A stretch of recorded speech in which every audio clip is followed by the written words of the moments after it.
compared to now where we are. There's going to be this huge spike at the end of the month because of this monumental decision from the president. And by endorsing Kamala Harris, that has allowed some of these groups and some of these outside organizations to also try to rally donations around her. So I think we can expect to see this be another key storyline, though for the Republicans' part, we know that they have also had a monster amount of fundraising in recent weeks and months. So in terms of who's going to have more of a cash advantage, that's now a large question after the Democrats had much of their advantage erased in recent weeks earlier in the summer.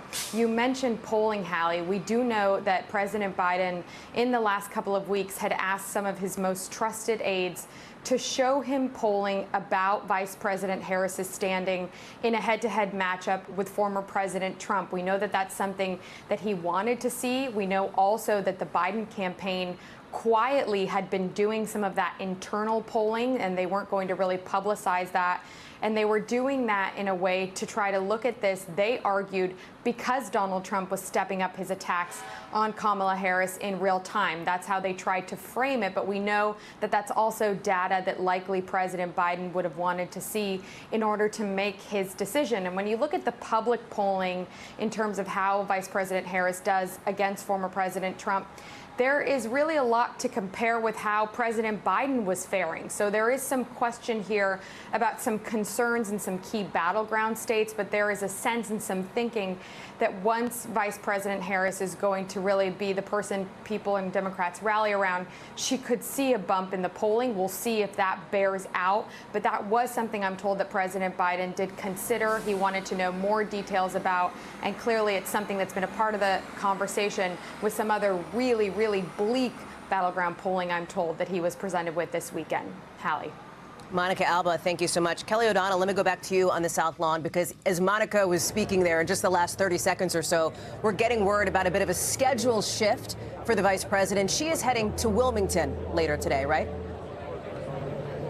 We had learned through our reporting that she had told her staff she wanted a chance to speak directly to the campaign team. Remember, this is the team that was assembled under Biden-Harris, working in Wilmington, the president's hometown, therefore the hometown of the campaign, and that she wanted to address them. We now know at 3 o'clock this afternoon, in that hour, she's expected to go to Wilmington, to the headquarters, to meet the staff.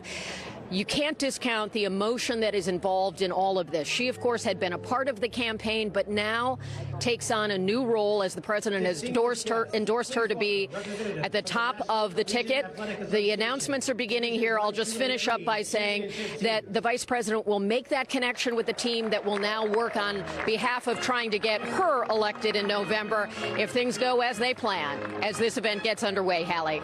Kelly, I'll let you take your seat there as we see some of those athletes coming out. So again, just to be clear, this is a previously scheduled event. It had been on the books to celebrate NCAA college athletes here at the White House. The vice president obviously celebrating their accomplishments and their achievements, but doing so on the backdrop of a pivotal moment politically, not just for her, but for the country as well, as she has now received President Biden's endorsement in this 2024 campaign less than 24 hours after he decided to withdraw from the race. The president, of course, under intense pressure from elected Democrats, from members of his own party to pull out of the race for the reasons that we have been talking about here, concerned that he could not, in fact, beat former President Trump come November.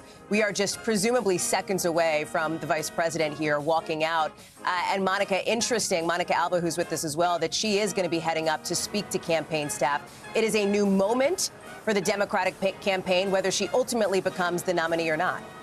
That's right, Hallie. And we know that yesterday, again, some of these staffers had no idea that this was coming. They had been told that it was full steam ahead. Some of them were actively door knocking when the president posted his letter on social media. Some of them were planning upcoming fundraisers and trips. And so I think there is a sense that many of them want to hear from Vice President Harris directly to talk about the path forward. And really, yesterday, they did try to assure these staffers that they would still have a job with the Wilmington, Delaware operation. mentioned that they had built this campaign in a way, and in the words of the campaign co-chair, to, quote, be able to beat Donald Trump, and that is exactly what they were going to try to now seamlessly transition to do with Vice President Harris leading the way. So I think she will be delivering that message on her own, and she'll be thanking the campaign staffers as we see her approaching there. That's right. Here comes Vice President Kamala Harris. She will be briefly introduced before, of course, taking the microphone at this key moment. Again, the vice president set to head to Wilmington, Delaware, not too long from now, in order to speak with campaign staff. It's a moment you have to think these college students knew they'd be in the spotlight, given that they were coming to the White House. They probably did not think 48 hours ago that they'd end up broadcast live on national TV, given this moment here for Vice President Harris. I believe that Ryan Nobles is still with us as well. The question, of course, moving forward, Ryan, what are we going to hear from some of these top Democratic leaders who have not yet endorsed Kamala Harris? It is possible that they are giving President Biden the space to make his own remarks, as we expect him to do later on this week. Yeah, and I talked to one Democratic operative, Hallie, who said that we shouldn't read too much into the fact that you have folks like Pelosi, Schumer, and Obama who've yet to make their endorsements known, because there could be a strategic play here.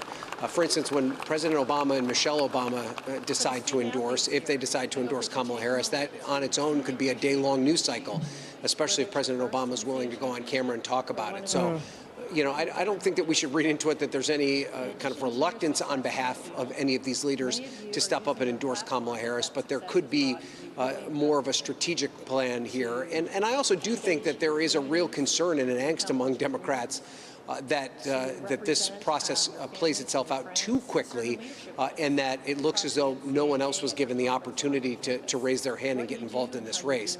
Democrats are struggling right now here, Hallie, because they've spent 3 weeks kind of at each other's throats. There's been a back and forth over whether or not President Biden should exit the race. There have been obviously some strong voices that were in the camp that he should stay in and hold on. There were strong voices saying that he should step aside. There was also a large group of Democrats who just didn't know what the path forward would be. They're sick of that. They are ready to put that behind them and move forward to the next stage of this campaign, which they believe will be a Harris versus Trump one-on-one event. And they'd like that to be exciting. In addition to Harris herself putting herself out there as the leader of this ticket, there's going to be a lot of intrigue and excitement around who she picks as her candidate for vice president. There's a lot of names out there being floated that are considered to be strong talents, a deep bench on the Democratic base. They come from states like Kentucky, Andy Beshear, the governor there, Roy Cooper of North Carolina, Josh Shapiro, perhaps the governor of Pennsylvania. That's a key swing state. You also have Mark Kelly, who's the senator from Arizona. Arizona, also a key swing state, who has a compelling life story. These are all individuals who Democrats are excited about and who would love to have their place on the national stage. And it's a conversation they'd much rather be having than these questions that dogged them over the past 3 weeks about President Biden and his health and his capacity for the job. Ryan Nobles, thank you. Let's listen in to Vice President Kamala Harris at the White House. Thank you for all you do to support these extraordinary student athletes. And it is good to be here with so many leaders, including, of course, members of Congress, members of our administration, and our extraordinary athletes. Our president, Joe Biden, wanted to be here today. He is feeling much better and recovering fast, and he looks forward to getting back on the road. And I wanted to say a few words about our president. Joe Biden's legacy of accomplishment over the past 3 years is unmatched in modern history. In one term, he has already, yes, you may clap.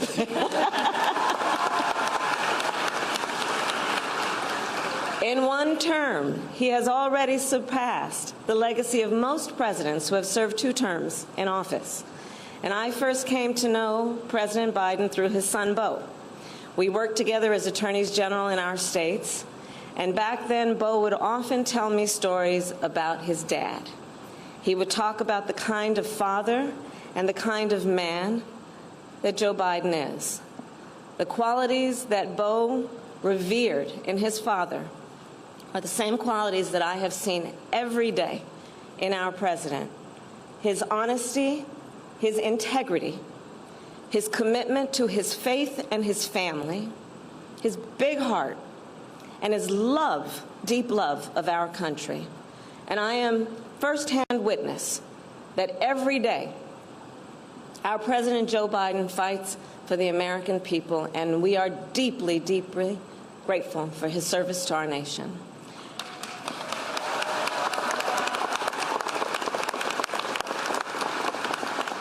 And so with that, on behalf of our President and Dr. Biden, I am honored to welcome all of you to the White House to celebrate the achievements of these great athletes. Every one of them is a national champion, a national champion. In America, tens of millions of people play a sport as a child, and the best of the best grow up to become national champions.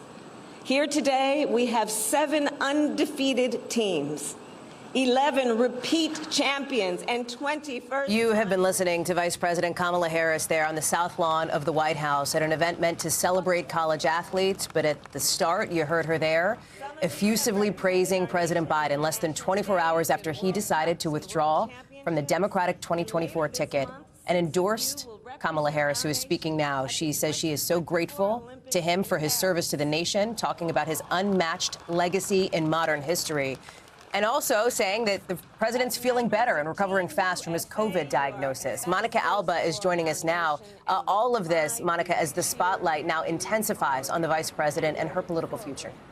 Yeah, and I was struck, Hallie, that she decided in those short comments about President Biden to talk about his late son, Beau Biden, and the fact that Vice President Harris did have a working relationship as former attorneys general years ago before he passed away from brain cancer. And she specifically wanted to talk about the way that Beau Biden talked about his father in terms of the human being that he was, the man that he is. And I think she really wanted to take a moment there, it seemed, to personalize that for the country and to try to approach this huge, monumental decision a little bit more as a human being and what it would have meant for him to have done that and what it means for the country, as she did allude to his years of public service and his leadership as well. But we know from our reporting that the vice president didn't want to speak about that too much at this event. She wanted to kind of give it a nod at the top and then focus on what this NCAA championship event is supposed to be about, which is commending these student athletes.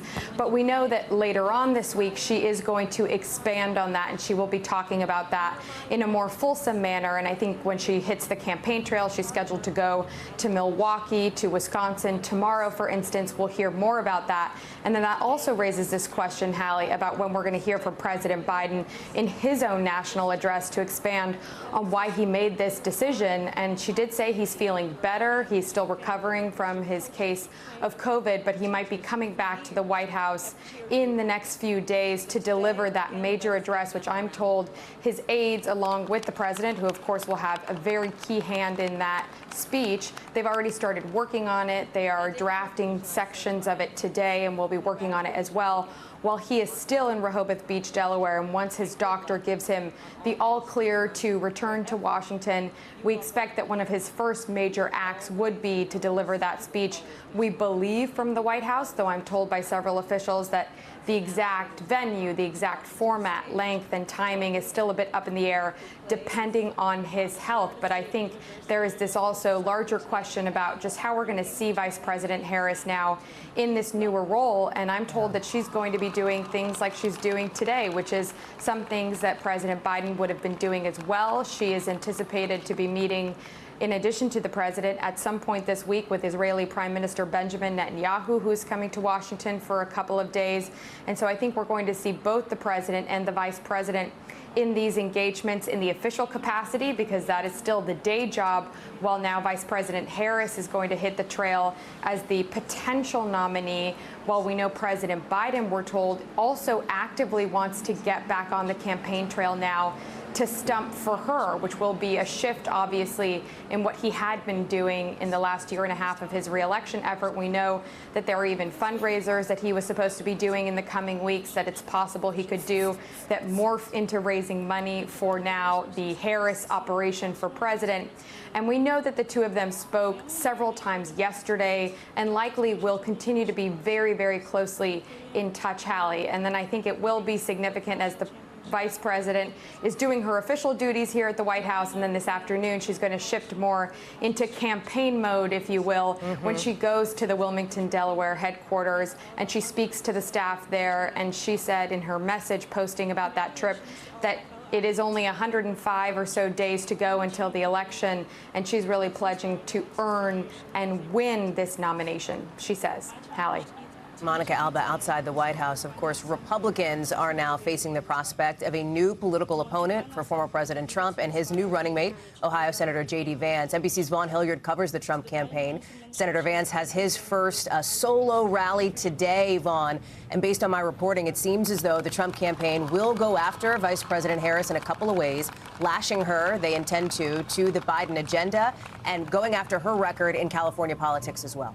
Right. This is not the challenger that they were anticipating for the last 20 months, back when Donald Trump announced his presidential bid in November of 2022. And I was in Grand Rapids, Michigan this weekend for a rally that the former president was holding alongside J.D. Vance, his new running mate. And I was talking to a senior campaign official who told me at the time, before Joe Biden announced that he would not be seeking this second term, who would they prefer to face? And he said, of course, that we would prefer to face Joe Biden, because that is the campaign that they had built and prepared for. At the same time, this campaign official had suggested that they had already begun to look at internal polling, as well as planning for potential other options, that including Kamala Harris taking the top spot on the ticket. And that is exactly what has taken place. I was also this weekend talking with RNC chairman Michael Whatley, who told me that this isn't a matter of who the messenger is. It is a matter of what the message is. And whether the Democrats were to go with Kamala Harris or Gretchen Whitmer, it is a Democratic Party that has been united in the last 3.5 years. And for the Trump campaign, you should expect to see them continue to tie Kamala Harris directly to the efforts of the Biden administration in its entirety, but also the fact that she was appointed to be the so-called border czar by the Biden administration. And there have been a record number of immigrants that have made their way across the U.S.-Mexico border over the course of the last 3.5 years. And so these are some of the, when Kamala Harris gets further under the microscope, some of those questions will be, of course, put to her. And the other part of this is whether there will be a presidential debate between Donald Trump and Kamala Harris. And just last night, Jason Miller, a senior advisor to Donald Trump, suggested that Donald Trump was prepared to, in fact, debate her. And on social media, Donald Trump had suggested that he may want to change the venue, the TV news network that would be hosting it, suggesting that it should be potentially Fox that hosts it. At the same time, I'm told that it is a matter of whether it could be put to somebody else to host it. So there are still some open question marks. That second debate, Allie, was slated to take place in September. But now with the Democratic National Convention coming up in just 4 weeks from now, of course, there's a lot of questions before the Trump team further steps up exactly what their plans are moving forward. That's right, Vaughn. 4 weeks from today, the DNC is set to begin in Chicago. Vaughn Hilliard, thank you very much. So again, you have just watched Vice President Kamala Harris in her first remarks since President Biden dropped out of the 2024 race and endorsed her as the next nominee. Much to watch in the days ahead for all of us here at NBC News. Thank you. This concludes our special report. Much more ahead on Nightly News and on NBCnews.com.